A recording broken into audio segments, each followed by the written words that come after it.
now folks, now, draft, because it's a bit nippy, a bit windy and all, draft regulation, right, this is proposal for the uptake by the European Union, for the construction of snow persons. Now, formerly of course known as snowmen or snowman, okay, but obviously that's not very politically correct, because that we can't be discriminatory, can we? And also, with regard to the making of the snow persons, they should be more than one snow person constructed, such that they can be constructed to represent the ethnicity of the area. So you can't just have one snow person, because bearing in mind, what a normal snow person is white. Okay, so that's a little bit in it. It's a little bit, yeah. And we've got to have height restrictions. We can't have more than 1.5 metres, due to the fact that the uneven melting of the snow could cause the snow person to collapse in an undetermined direction, thus proving as a safety hazard. See, so we're and also they would have to be made in designated areas what are purposely suitable for the construction of a snow person. Okay, we just can't go building them anywhere, because as my mate pointed out, he said, well, look, you go building them near the side of the road, that could prove a distraction, couldn't it? But someone's driving along, oh look, a snow person. Well, that's a distraction. He said they could run off, car could go off, it could run down a load of kids playing on the side of the road, couldn't it? Dangerous that would be. You can't just go building snow persons anywhere, you know. No. And with regard to the use of coal for the eyes, can't use that, because coal's hard, and even if you use stones for the eyes, that's hard as well. And if the snow melts, they could fall down, and they could prove not only a hazard in the fact that they might have sharp edges and they might be heavy, but they could also be a trip hazard. So we can't have anything like that for the eyes. And then carrots for the nose. Now we're all being told, folks, we mustn't waste food. All right. So we can't go round sticking carrots in noses of snow persons.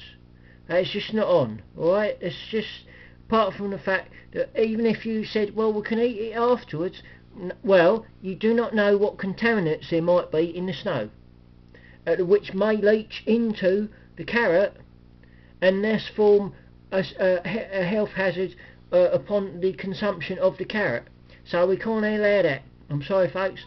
And as to putting bobbly hats and scarves round, there are people out there what is in need of bobbly hats and scarves who haven't got bobbly hats and scarves.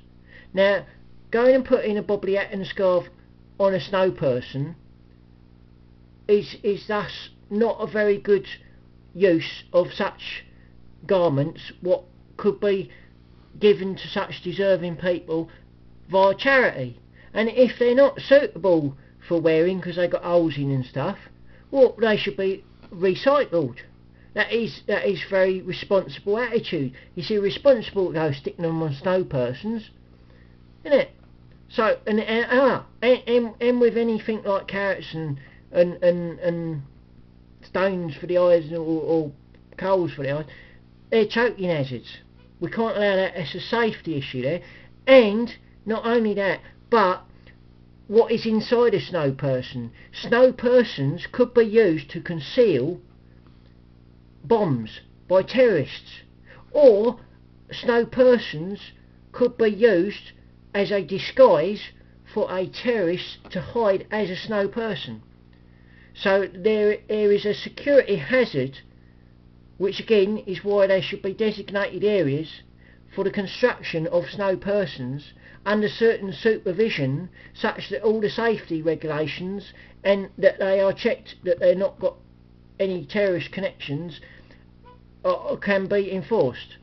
And if the little ones is making these snow persons, they should be informed before they actually make the snow person that a snow person is very short-lived, because they might become attached to that snow person in a kind of a empathetic type way, and as such they could be traumatised by the next day going to the designated area and finding their snow person has melted away. I mean, that could be. So the council would have to set up snow person melting trauma counselling services for the little ones, such that should any of them be upset by the fact that their snow person's melted, then they can be, you know, suitably helped. And obviously we can't allow snowballs. You can't do that. No, that is a snowball thrown from one person or little person to somebody else. That could constitute assault, couldn't it? I mean, we can't have that. We can't have encouragement of a violent activity like that, because I mean that could be considered as a weapon, even if it's snow, because it could cause somebody to lose their balance, trip up, and that could cause a safety issue. There's even on that. So we cannot allow snowballs. All right. Apart from the fact that you know, it might have other consequences, spreading the snow around. The snow could go onto an area where there's not snow on a path, and that could cause a slippage hazard. So anyway, that's a draft proposal for snow persons, construction and location of, and obviously they'd need to go in a bit more detail about the safety, construction and maximum height, maximum widths, and what can and can't be used incorporated into a snow person. Obviously anything you put into the snow person would need to be suitably biodegradable, and would need to make sure that it's not going to cause a hazard once the snow person has melted. So there's all sorts of things what we must perhaps have a committee on to agree upon the suitability of the snow persons. But anyway, so that's all for now. I just thought we'd pass that information on, very important information on about the construction of snow persons. Thank you very much. Right, have a good one, and watch out for that snow stuff. Cheers for now.